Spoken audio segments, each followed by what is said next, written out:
Right. Hi hello welcome to T24. నేను మీ హరీష్. పవన్ కళ్యాణ్ గారు ఏది చేసినా సరే చాలా అద్భుతమైనటువంటి ఫలితాలు అందిస్తూ ఉంటుంది. ఆంధ్రప్రదేశ్లో ముఖ్యంగా పవన్ కళ్యాణ్ గారి ఆలోచనలు చాలా అద్భుతంగా ఉంటాయి. మనందరికీ తెలుసు, ఆంధ్రప్రదేశ్లో పిల్లలు అంటే పాఠశాలల పిల్లలు మధ్యాహ్న భోజన పథకానికి డొక్కా సీతమ్మ గారి పేరు పెట్టడం. ఆమె మనందరికీ తెలుసు, ఎంతో మంది కడుపు నింపినటువంటి ఒక మహా మాతృమూర్తి. అలాంటి ఆమె పేరు నిజంగా మధ్యాహ్న భోజన పథకానికి పెట్టి ఎంతో మంది పిల్లల కడుపు నింపటం, అది కూడా శుచికరమైనటువంటి పోషక విలువలు ఉన్నటువంటి ఆహారం అందించడం అనేది అంత ఈజీ అయినటువంటి విషయం కాదు.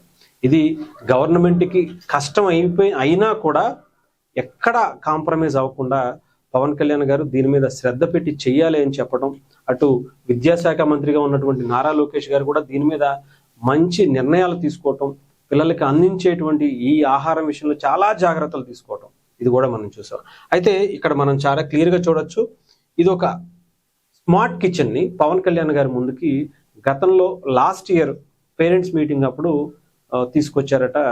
అక్కడ కడప జిల్లా కలెక్టర్ గారు శ్రీధర్ గారు, పవన్ కళ్యాణ్ గారు ఇలా స్మార్ట్ కిచెన్ మనం కనుక ఇలా తీసుకొస్తే, ఇలా మన దగ్గర ఉన్నటువంటి జిల్లాలో లేదంటే మన చుట్టుపక్కల ఉన్నటువంటి స్కూల్స్ అన్నిటికీ కూడా మనమే తయారు చేసి మంచి శుచికరమైనటువంటి శుభ్రమైన పోషక విలువలు ఉన్నటువంటి ఆహారాన్ని పిల్లలకి అందించవచ్చు అని చెబితే దీనికి ఎంత అవుతుంది ఏంటి అని అడిగితే పవన్ కళ్యాణ్ గారు వెంటనే దానికి సంబంధించినటువంటి ఖర్చు అంతా నేనే భరిస్తాను, నాకు ఉన్నటువంటి ట్రస్ట్ ద్వారా ఆ నిధులు సమకూర్చి మీకు ఇస్తాను అని చెప్పి లాస్ట్ ఇయర్ మాట ఇచ్చారు.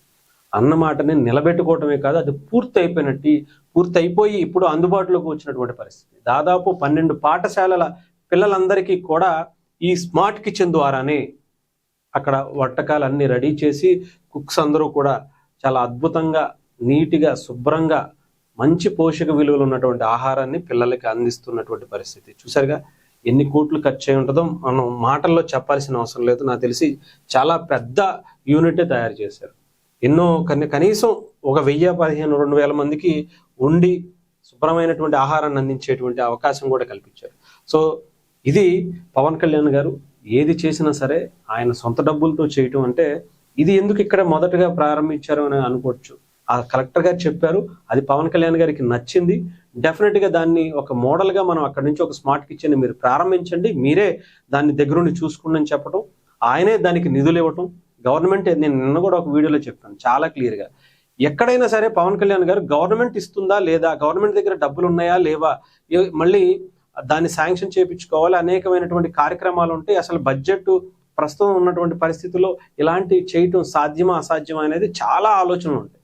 గవర్నమెంట్ దీనికి నిర్ణయాలు తీసుకోవడానికి కొంచెం కష్టపడాలి. ఒక మంత్రిగా పవన్ కళ్యాణ్ గారు ఉన్నారు, కానీ పవన్ కళ్యాణ్ గారు తన సొంత నిధుల నుంచే దాన్ని ఇవ్వటం అనేది అది చాలా ఆశ్చర్యకరం అనిపిస్తుంది. అంతేకాకుండా అద్భుతంగా కూడా అనిపిస్తుంది. ఎందుకంటే నేను చాలాసార్లు చెప్పాను, పవన్ కళ్యాణ్ గారు ఏదైనా సరే చేసే ముందు 1-2 సార్లు ఆలోచిస్తారు.